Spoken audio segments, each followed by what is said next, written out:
Tara, you're very welcome to the podcast. I want to start by asking you a very ridiculous question because I've known you sort of on and off to say, at least to say hello to and have the chats. But like in Ireland, we say Tara, and I'm wondering, do you say Tara? Or like, do you say your name different than we say it to you?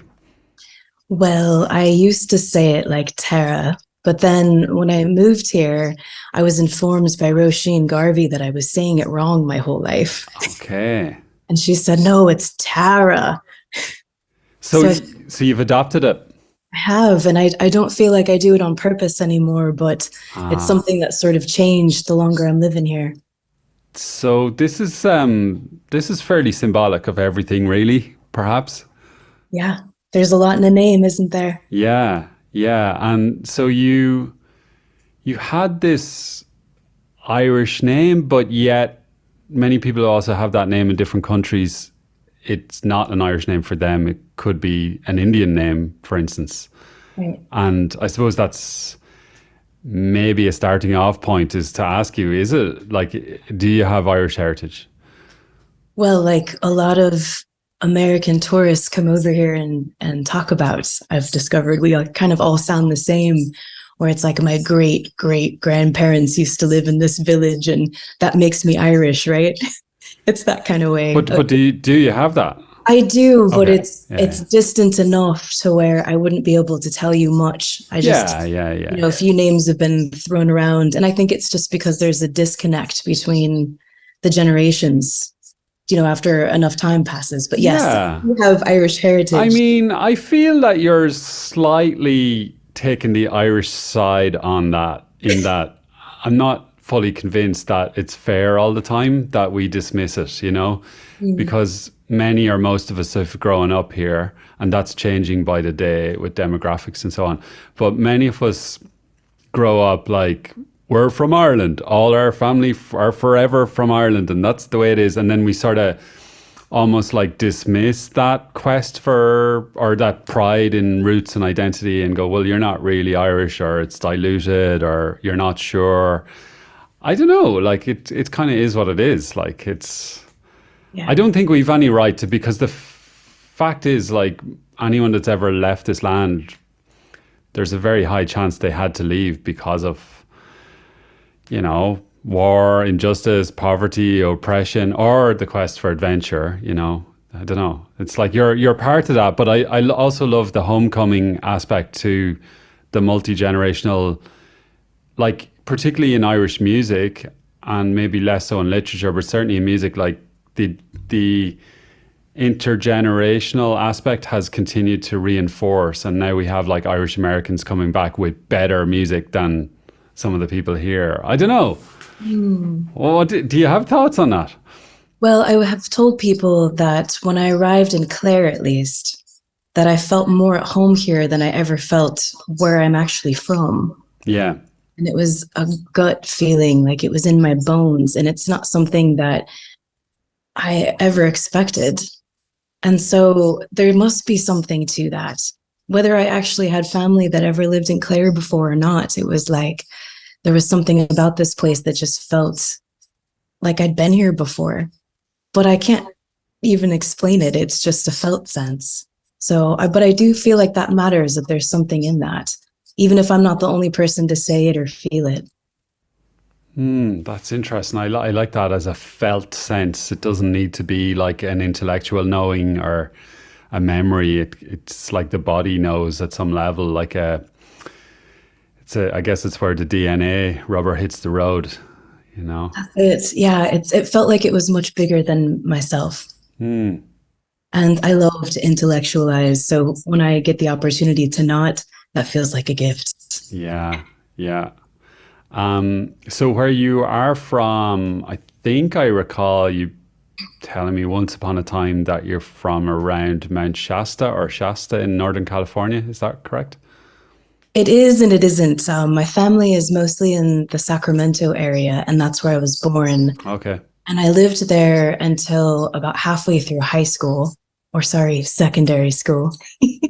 And then we moved up to Mount Shasta, and I finished out school there. And so I kind of feel like I have two hometowns in California. And they both have been very significant to me in terms of growing up, but they're so different. Like Sacramento's a city, Mount Shasta's teeny tiny, rural, so very different feels, but I feel like a hybrid in that sense. Um, I can appreciate city life and I love country life, and I love being exposed to both. Do you know the way some people only know one or the other? Yeah, yeah. Obviously, elements of possibly more so up towards Shasta direction, like it would get a bit colder, than the typical image of hot California, but it's certainly not the weather that you would now have as we speak. The wind is howling out the window in the west coast of Clare. How do you feel in terms of the change in topography and elements and just the landscape around you? Is that sort of felt sense? Is that part of the land? Are you feeling something with the land? I never felt like I fit in Sacramento for that reason. My family would say, well, if you drive a few hours, you're at the sea. If you drive a few hours, you're in the mountains. But I'm like, what about where we actually live? Yeah, So yeah. it's strip malls and oppressive heat in the summertime. And to me, it's like a reverse winter where you're basically stuck indoors with the air conditioning because it's just nasty out, and the traffic and the noise and all of that sort of thing. And so living northern, even more northern in California, where there were mountains and rivers and lakes. And then I did live in Humboldt County when I went to school there. So that's right on the coast. And it would be similar to Clare, rugged and green and Yeah. all that sort of stuff. So I felt like I thrived in those environments more so than the one I was actually born into. Mm, But I was surrounded by people who just were like, this is great. I love air conditioning and being inside all the time. So when I came here, I felt like I was more free to just soak up all of this rain and wind and ruggedness mm. because it's just such a, oh, I mean, you know yourself, there's no place like it. It has a similar feel to places that I've lived, but there's no place like this. And now I sound like Dorothy, right? There's no place like home. Oh, a little bit. But it like is home. You're like speaking at a level where I sense that you're not leaving, as in, because there is that thing with, particularly if somebody has a different accent, of which somebody once told me that 18% of people in Clare, actually, you know what? In terms of the census, that's probably true. 18% of Irish people weren't, 18% of people in Ireland weren't born in Ireland. So that's a huge number. Yeah. Now, most of them, well, a lot of those could be like Irish people that were born in London and then moved home or whatever. But I have heard it said that Clare has a very high ratio of people from different countries and so on. So often there's this like feeling that if somebody has a different accent or is from abroad, that they maybe are going to be moving again or moving onwards. But I'm not really getting that sense from you at all.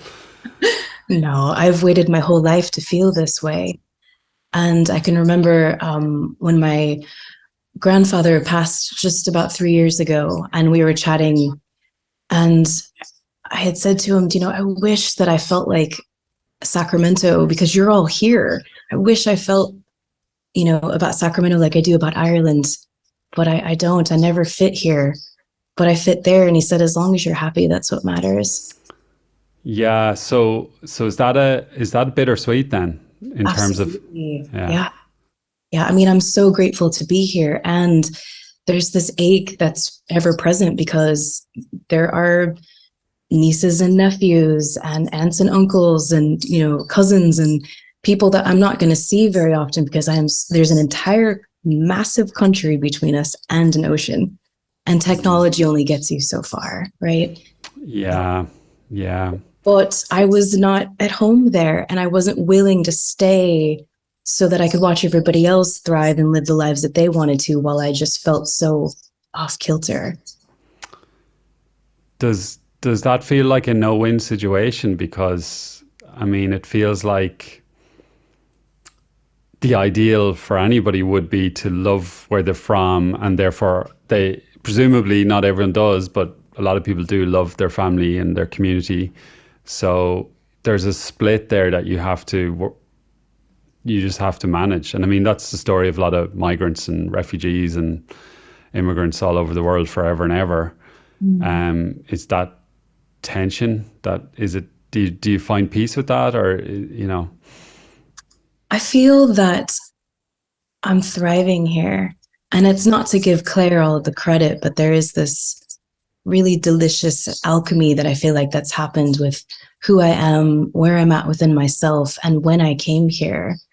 And so my family and my friends back home, so to speak, they see that and they're delighted for me. And they know that that's not how I was able to live when I was there. And so the more peace I feel within myself, I could take this show on the road. I could live anywhere, but I'd rather be here. I'd rather have this be my home base and dip back to visit and know that that love is there no matter how far apart we are. So I feel, that there's peace within it. It doesn't feel like tension. I've known that sense I feel like you're speaking to, but that's not what I feel now. I'm just acknowledging that I'll probably always miss people in places. But isn't that true of anybody that's ever left where they're from? Like that would come up because you have a basis of comparison, right? Like you see other things and other people. And then let's say you go back home and then you miss the place that you went on a holiday to. Like you can go down that rabbit hole, right? Absolutely. So I'm kind of getting a sense that, home life had a lot of merit and a lot of love in it in terms of family and your grandfather and different family members. But it certainly wasn't a place you were thriving. Can you just maybe paint the picture of what life was like for you growing up in that region and that community, or both those places? Well, it was tough. And we moved a lot. And there were a lot of marriages and divorces within my nuclear family, so to speak. So a lot of instability. And I feel like I didn't realize this until much later, but I grew up in survival mode and we didn't have a lot of money and everything just felt like it was a struggle, but that was all that I knew. So then when we moved yet again to Mount Shasta, in that area, it was so beautiful that I feel like nature stepped in and really did a lot for me. And I got to understand like how powerful that can be to live somewhere calm and quiet and gorgeous. And so things remained unstable and tough, but I had nature on my side.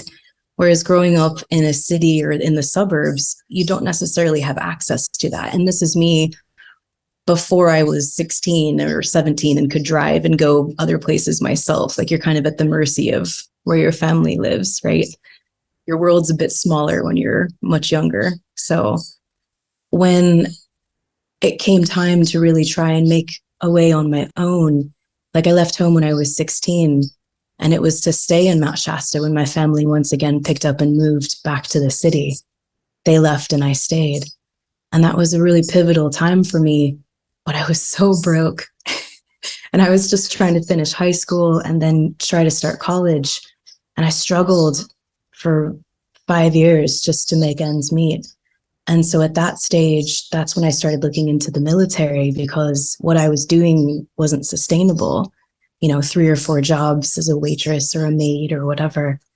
And I felt like everything that I wanted to do was getting further away from me. And all of a sudden there was this opportunity for a whole different way of doing life. So as much as I love my family, and I really do, one of the greatest things about them is they've taught me what I don't want. And so when I left, at 21, I've basically, with rare exception, been gone ever since. So I suppose that discussion of being at peace with being away is something that's taken a long time for me to come to. So yeah, I feel like I'm going on and on.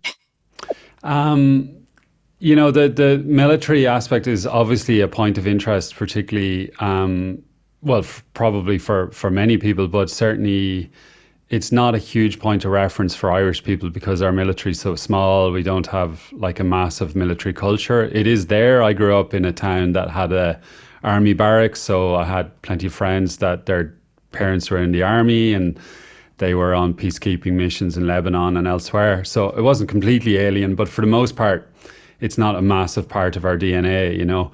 And that's very different in the US. And one of the reasons, at least my understanding from having spent time in the US, foreign policy has a lot to do with it, but poverty has a lot as well. And I mean, that's what I was hearing when you were speaking, is like you weren't looking necessarily to join the military, you were looking for a way out of your situation. Is that right? Absolutely. But it was layered in terms of, I was fresh after 9/11. So that was a huge element of the context in terms of like patriotism and feeling confused and stressed and helpless. And like, this is something that I can do. I think we've all had that sense of overwhelm when you see whether it's a natural disaster or a war or something, and you just want to help and you don't even know how. And this was a step in that direction. So it felt like it would tick a lot of boxes, that I could help my country. That's how I saw it. I could help other people. I could help myself all in one. If I just showed up and worked and did my part, then everything else would fall into place. Like, that was how I saw it. Yeah. But I realize now in retrospect that what I was really craving was community and a sense of connection. And like I said, my family, they did their best, but I did better when I was away from them. Yeah. And so but I still wanted that structure, that sense of stability, all of those things. And the army was like a big shiny poster that offered all of that. So it was far beyond sort of being in the ether of the culture. It was, like I said, it ticked a lot of boxes going, but I had a different idea of what it would be then versus now, of course, you know, so you could say that about anything, right? As you get older.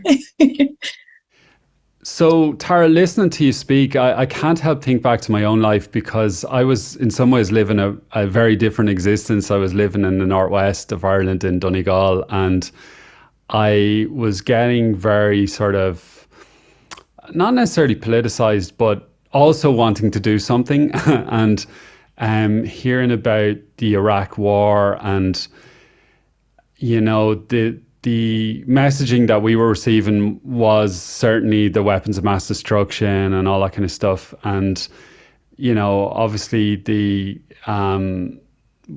information that was coming out from certain sources around who was behind it and so on and so forth. But anyway, the moral of the story is that I was getting involved in like peace activism. So I was many ways on the absolute opposite side of the fence. Right. And maybe that's for another day, but I'm just kind of curious then, and because since then I've also met a lot of veterans and come to realize that behind every veteran is a very different story than the collective unit known as the military or the army, and often people coming home have seen different things or have different ways of being or seeing. So I'm just wondering, that person who left, what the person who returned, how different were they? Well, I have to admit that I earlier today was listening to your podcast episode where you're speaking with Barry, aka Luca Bloom. Okay, yeah. And you both were discussing this very thing. Oh, were we? I must listen back myself. I was laughing myself about how that sense came on, like, wow, we're all friendly now. We all live in the same place. But at that point in history, we were on different sides, not to pit us against each other. But I have friends here now who were actively protesting. You know, like my first time in Ireland was coming through Shannon on my way to Iraq. Yeah. And now I know people who were at that airport protesting me being there. Yeah. Not specifically, but I understand, like, it's, you know, the bigger picture. Yeah. So it's amazing how we all ended up in the same place, right? But I just wanted to acknowledge that I've heard, you know, I suppose, like the Irish side of it, if that's a fair way to say it. And it was one that I can tell you I was completely unaware of at the time. If you guys were out there protesting, we sure as hell didn't know about it. So I went into it a certain way, and I liken this, whether it's fair or not, I liken this with parenting, because I still don't have kids. And when people say I couldn't do what you did, what was it like? How was it? And I say, the military in general, let alone war, you can have an idea of what you think it's going to be like. You could even watch movies, read books, but nothing prepares you for it like being in it. And then I'm like, is parenting like that? And most parents have said to me, like, yeah, it is. People will tell you all day long how to be, but you just figure it out as you go. And so the person that came back was a mess. And I say that with love. I was absolutely shattered on so many levels and didn't even realize it. So there was a lot of unpacking to do. And I feel like in some way I might be doing that for the rest of my life. And how I understand things now is from a place of self-compassion and love and understanding that I was doing my best at the time. And I just finished a piece and put it up recently called Sunflowers in Iraq. And so far, it's my favorite thing I've written because it's the most honest I've been able to speak about that experience. And I wrote this line about the underbelly of patriotism is ignorance. And I was blinded by mine. And that is not a very American thing to say, but it's how I feel now. That I had this idea, this intention that we were there to help. And yet it didn't seem like that at all once we were actually there. And so there was no time to reconcile that when you're getting shot at, but it's now that I'm here and safe in Clare. The point of the story really was about how I can ask those questions and also sit with the fact that I may not ever have answers about what it all meant and what it was all for. And another line that I wrote was that I could fill 1,000 pages with all the things that I don't understand. But the difference between who I was when I came back versus where I'm at now is that I'm more at peace with the not knowing. I look forward to reading that. Thanks.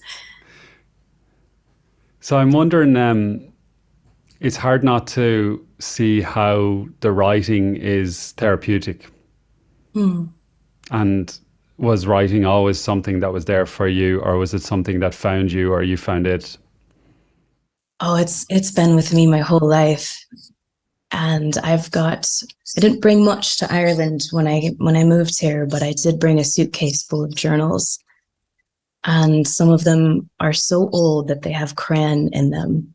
And I'd write my little stories about wishing I owned a horse and that sort of thing. So I've always loved reading, which I feel like always fed my writing. And like a lot of people do, I started out copying things that I loved and then eventually finding my own voice along. And I have my journals from the whole time I was in the military and beyond. So I feel like writing has been with me my whole life. It's one of the few constants that I have. And when you're healing, I think that that's crucial. For me, it's writing, but it's something that I did before, during, and now in the after. If I was to break my life up into those, milestones, the military was only in for 4 years, but it was a very impactful 4 years. So, like I said, something that was with me all throughout is huge. You sort of cling to those things, but I feel like the more I've gotten to know myself and understand where I'm at, the more the writing seems to resonate with others. Like it goes bigger picture. It's not just about me and my healing. I hope that makes sense. No, it does, absolutely. I think you captured it very well in how you covered it. So could you sort of, without necessarily getting into the specifics, I'm trying to get a sense of you in Iraq, and are you writing in the darkness? Are you like in the middle of the night waking up or have you got a notebook or journal with you? Like, how does this play out? Well, my grandmother, She was a writer, and she sent me this tiny little moleskin journal, and it was the first one I ever had. And it was small enough to fit in my cargo pocket, like that was on my uniform. I had that in a pen with me at all times. So wherever I could scribble something down, I would. Whether it was obviously on a break from a convoy I was driving on, the different places along the way. But then whenever I had time to myself, which maybe wasn't for long, I would stop and just write either in that journal or in others. But I remember being really afraid to say how I actually felt. So when I go back and look at those journals from being in the military the entire time, the whole 4 years, I censored myself a lot. And I know this, that what I didn't say says a lot more than what I actually wrote down. Yeah. Because I was afraid that somebody would see it. Of course. Yeah, you're in a live war. So yeah, absolutely. Yeah. That strikes me as holding potentially a lot of fear, that you're afraid of those that are potentially going to attack you, but also maybe fear of your own friends and superiors. And it's was there a sense of feeling like a sort of a dissident in that the critical thought wasn't allowed, for instance? Oh, it was absolutely not allowed. Yeah. And that was something that they would break us down in basic training to build it back up. And they told us that. Yeah. The built back up version was in their likeness, not mine. Yeah. It wasn't really me. I was there doing a job and serving my country. And you did not speak badly against anything. You just did what you were told. So if I had any idea about asking questions or trying to figure out what we were even doing there, and all these things around that didn't seem to make any sense, like if we're here to help, then why are we getting shot at? If somebody's shooting at you, they don't want you there. So it's just these things that you, like I said, you couldn't really reconcile, but there was no time or space to really sit with that for very long. And even if you could, you would get into trouble. It was completely not allowed to ask those kind of questions. So I just didn't, but I was afraid of everything, really. And then I think most of my energy and effort went into not showing that. Yeah. Like, you were ultimately a very young woman by any standards, and a young woman anywhere, in any town, any city, is trying to find out who she is and who they are and get a sense of their place in the world. But you're trying to do this in a war zone. And so this return home, then I'm curious what home was, and we don't need to talk about, it maybe says enough to say that you're a mess. But I'm curious then how your journey progressed in terms of the healing, the understanding, the writing, and then ultimately where did Ireland come into all of this? Well, it's telling that when I came home, I didn't go to Sacramento. I went back to Mount Shasta because it felt more nourishing to be there. And even though my whole family, like I said, was still down in Sacramento, but I needed to be somewhere that I could breathe. And I leaned into school. I can say that that was another one of those constants for me that I had before. I did take the odd class when I was in the military from a distance. Like, I would have to do them painfully slow, but I maintained going to school while I was in. And then getting out, I had the GI Bill. So that was a game changer. And all of a sudden, I didn't have to work 3 jobs and go to school. I could just go to school and maybe work a part-time gig. And so I worked on my bachelor's degree in creative writing, and I had to go slower than my peers So coming back was strange because I was still a very young woman at 24, 25, but I was in classes with people who were a few years younger, or sometimes, somebody that's 18 and then you're 25. That's a pretty big age difference. But I felt so old. I had seen so much, and so I didn't understand how people could sit on their phones in class while the instructor was up there. And I'm like, I want to make you all do push-ups because you're not listening to the authority in the room. It was like all these things that I had learned, I had to slowly unlearn them because they didn't make sense in real life. It was almost like the army was my real life, but it doesn't, some of those skills just don't equate to normal society, for lack of a better word. So there was a lot of struggle with that about identity, just layers and layers of that. But I clung to the things that were still true, which is that I love to learn and I love to write. So I leaned in really hard to that, but I wasn't able to do what I could before. I wasn't the same. So I wasn't very gentle with myself about that at first. I compared myself to my peers, but that really wasn't a fair comparison. On the one hand, it's like, you haven't seen what I've seen, right? But on the other, it's like, how can they blaze through these classes faster than I can? Yeah, it was a strange time to navigate all of that. But I kept going and I pursued my master's in creative nonfiction.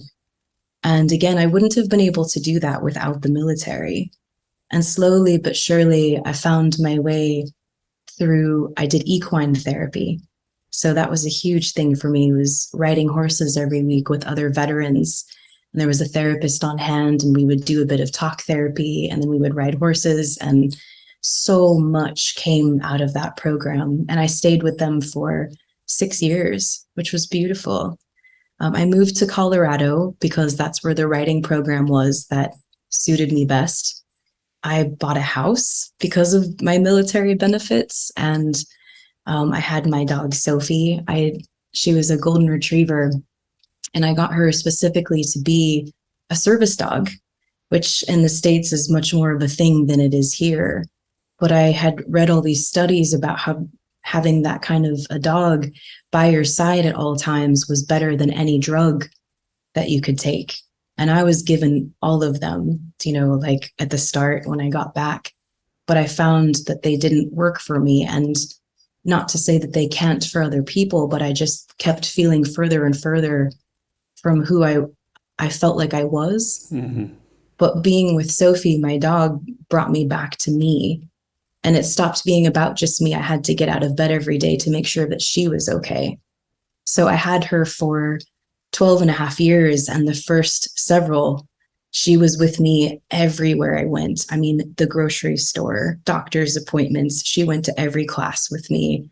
And it wasn't that I needed her to like, a seeing eye dog, they do different tasks. Her main thing was if she was with me, I was better. I was more calm. I was able to handle just the basics of life. So she was a huge part of my healing journey. And so, you string enough of those things together, the therapy, the education, the service dog, and a growing sense of community. I had really great people in Colorado and in California. And so the numbness that I felt after being in a war zone started to fade, and I came home to myself more and more and more. And then eventually, I feel like I might have skipped this in the timeline. My first time ever coming to Ireland was going through Shannon Airport on my way to Iraq. Yeah, no, you did mention that, yeah. So the second time was right after we got back from Iraq. Okay. And a handful of my friends, fellow soldiers, we came back for leave, and we did the most touristy thing, and we went to Dublin for St. Paddy's Day. And we went to the parade, and we were there in and around the city for 10 days. But that's all I saw. And that was in 2005. So ever since then, I've wanted to come back and see more. Because everybody I spoke to said, how could you go to Ireland and all you saw was Dublin? Sorry, but you missed the point.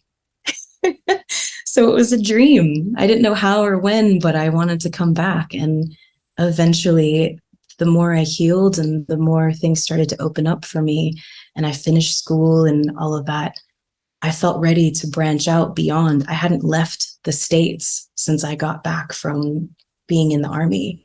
So from 2006 to 2017, I didn't leave the country. And I didn't even think about leaving the country. I just was this far off dream. But I started to realize that every time I left Colorado, it was to go to the sea. And I may not have always lived by the sea in California, but I could get there within the day. And that was maybe something that was just in my bones. And so I thought, man, it would be great. It's time. Let's go to Ireland. So I came over from holidays and I skipped Dublin and I returned to Shannon. And I flew in and out of there and went all over the place and left Dublin alone. I love Dublin, but I just left it that time. And when I got to Clare, that's when I got that strong sense. It was at the end of a 2-week holiday on my own that I could live here. And I loved it so much. It was just an incredible, like I said earlier, a felt sense that I could make a life here. But it's one thing to love a place when you're on a holiday, and it's another to actually make a life there. So as soon as I got back to the States, I booked a small little cottage outside of Ennistimon, and it was for the winter months. And I thought, if I can love it in those months, then I can love it all year. And so it was January, February, and March. And I brought Sophie, and we were here for 10 weeks together. And that's when I started to connect with people and the community and get this sense of a much deeper, just feel. It's one thing to have it be landscape-wise beautiful, but the community was beautiful too. It's like I didn't have to choose. I could have both. And I met other writers and musicians and artists, and you know yourself, like there's a lot happening here in this little small tucked in place. And the longer I stayed, the more I knew that this was where I wanted to be. I didn't know how I was going to make it happen, but that was what got it all started. And that's been in January, that'll be 5 years ago. Yeah, I think we're on very similar-ish timelines. Like when I moved here, it was near enough. I'm trying to remember when we moved here, but I remember when I first met you both. Yeah, in the cheese press where everybody met. Well, and one of the first times we really chatted was at one of the property management places locally. Oh yeah, that's right. We could do a whole podcast on property and what a fiasco and challenge it is. But yeah, I'll leave that there. It's an increasing challenge in the area for various reasons. But yeah, I remember that now. So there obviously are, there's a very settled, rooted, traditional community that live here as they do in all parts. But there's very much a transient community, and then there's the other community that are the newcomers that are no longer transient, that have stayed. And I have heard it said that maybe the integration isn't as great as it could be in terms of the two worlds, but I never really feel too much of a tension around any of that. It feels relatively harmonious. And maybe that's a testament to Clare people. There's like a real genuine, friendly welcome and appreciation, and perhaps part of that may come from the tradition of welcoming musicians into the county, and therefore maybe that lends itself to welcoming creativity, and tourism, I'm sure, is a factor as well. Have you any thoughts on that? Well, I feel like Clare people are incredible, and they're genuine and real. If I could generalize, that's been my experience. Yeah. I feel like if you're real and genuine, they respond, like attracts like in that way. And so nobody cares about necessarily what you make or what you drive or how you dress. It's who are you? And so if you're able to meet people and really show up as who you are, then I feel like that's responded to in kind. Mm-hmm. That's been my experience. And I mean, really, if you're sound, they want to keep you here, right? So yeah, maybe there's a long tradition of that, but I can only speak to what it's felt like for me. And I just feel like I've come alive in this place. And so the people that I met when I first arrived, I have friends that I met when I was on those holidays with stars in my eyes talking about moving here. And they're like, yeah, you and every other American that comes through Doolin and thinks this is like the best place ever. But now that I've actually done it and made it happen, and they've watched me grow and evolve over time, I feel like they're rooting for me. Yeah. That there's this genuine sense of we're happy to see you make a life here. I've never had the sense of we don't have room for you. You're taking from. It always is. I feel like I've been welcomed in terms of like you're adding to the place. And that's really beautiful. I don't know that it would be like that in other places, but I know that that's how I've been received here in Clare. And I'm so grateful for that. Lovely. So maybe tell me a little bit about where your creative process is at these days and what is cooking and what you see maybe on the horizon. Well, I launched a website about a year and 3 months ago, and that's been a huge game changer in terms of my process because I have stacks and stacks of things written, and then I wouldn't necessarily ever share them. And this has been a fire, in my belly now that I am putting things out there on a regular basis because of the website. So there was a push against deadlines and grades and pressure because school can kind of squish the creative process, which is a funny thing to say when you study creative writing. But that's how I felt. And I think there was a bit of burnout and just a reaction to being in that system. And I'm grateful for it because of what I learned. And I was grateful to be done with it. Yeah. So then there was a stretch of time where I didn't know how to create unless other people were giving me feedback. And that was an important phase as well. So for example, I was a part of the Northern Clare Writers Group and I loved it. And this is just before COVID hit. We would meet up in a little pub and have our conversations and share work. And there's a great thing that happens from that type of community and collaboration. And I realized over COVID that there was a need in me to go off on my own and create pieces and edit them myself and process them myself and know that they're not perfect and perfect doesn't exist, but I've learned to embrace them being done enough. And that's really powerful, that I don't need to workshop every single thing that I do and ask 5 people to give it a, look and edit it and all of that. It's a sense of trusting that I know what I'm doing and I know what I want to say. And so that's where I'm at in my process, is that I'm writing pieces that hit really close to the bone. But by the time I share them, I've made peace with the content. So then how they're received, it's not that it's none of my business, but it's like a bonus on top of what I've already done within myself. And so I love that sense of connecting further with things that I've experienced and things that I am still trying to grapple with and understand, and then making peace with them and that them being done enough. And then finding out that some specific story I tell about being in Iraq, that maybe somebody could never imagine being in that position, but they get the feeling behind it. And it resonates with some life experience that they've had. And then they'll share that with me and say, oh, when I read this, it brought this up for me. I love when that happens right there. That's community. That's connection. So it's not why I write, but it's like a beautiful part of the process that I can't make happen. And yet it still continues to happen over and over again. And it couldn't before in earlier times in my writing career because I wasn't sharing anything. So I feel like I've opened myself up more and I'm more vulnerable now than I ever was able to be.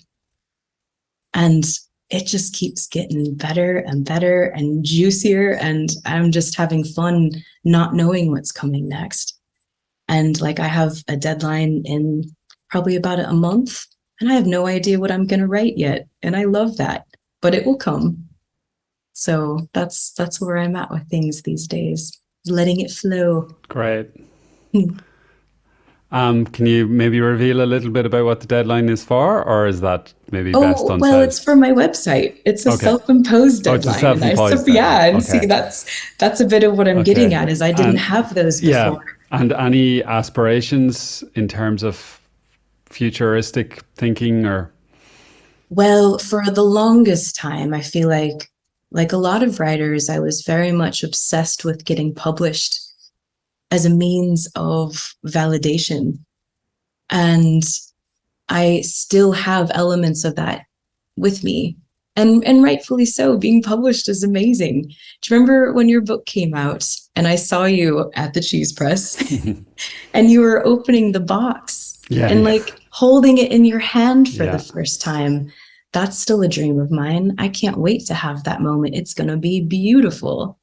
And so I keep writing my stories, and I have enough now for a book. It's a collection of short pieces that all come together and tell a larger narrative. What I don't have is an agent or a publisher, but I will. And so I put myself out there. I've got my proposal all done and ready, and every so often I send it out. And that's kind of where I'm at in my life, but it's reflected in my writing. I do my part and then I let go, and I repeat as many times as necessary. So yeah, someday I'd love to have a published book and go on tour and talk to all the people and swap stories and feel that beautiful connection with a live audience. I've done lots of readings. That's one of my favorite parts about this work, this writing work, is reading to people, whether it's in real life or not. But I feel like right now, this special time, it's very sacred, because with agents and book deals and all of that comes a different layer of, I don't want to say pressure, but it's a different buzz, isn't it? So I'm free right now, and I'm getting to go at my own pace and all of that, which feels really lovely. And I feel like I said, that's sacred, but I can feel that later it will change. And more distant, I could see Professor Tara, with a bit of gray in her hair, talking about all these things to young minds and hopefully inspiring others to tell their story. Because, don't you feel like everybody has a story to tell? Like, not everybody wants to write about it, but a lot of people do, even if nobody else sees it. So, and that's another piece too, is that I'm about to start working with fighting words, and I'm all lined up and signed up and vetted and everything. And my first workshop is in a few weeks, and I can't wait Excellent. to go work with kids and get them excited about the same thing. Oh, that's great. So that's the piece that I wanted to say as well, is that I feel like a lot of your work for a long time now has been about community and helping people, in a broader sense. Whereas I can tell in my journey, it took a long time to heal and get out of survival mode and to work my way to where I'm at now, and then pivoting. And it needs to not just be about me. And it's like, how can I help others? Mm-hmm. And I'm ready for that to be part of the dream and the future and the vision going forward.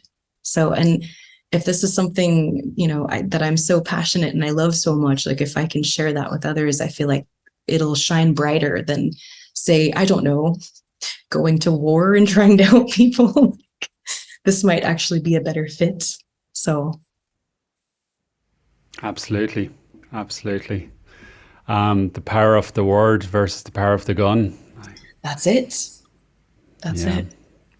Beautiful. Well, thank you so much, Tara, for sharing all of that with me. And it's I'm really actually I'm looking excuse me, I am looking forward to the book or the books and the lectures and the future multitudes of podcasts. But I think you captured something very well there, because a lot of people aspire to the great sort of elevated heights of having the thing and doing the thing, but actually it's the process of that is actually way more rewarding than the destination. Absolutely. in many ways. And it's great that you have that sense and you're cherishing it. So onwards and upwards. That's So, it. I mean, it's a dream to be safe enough to be able to like write in peace and calm, because I know that it's not always that way, and I have that now, and I hope that I always do. But just to have made it this far where I yeah. get to do what I do every day, it really does feel like a privilege. Yeah. Lovely. Thank you, Tara. Thank you.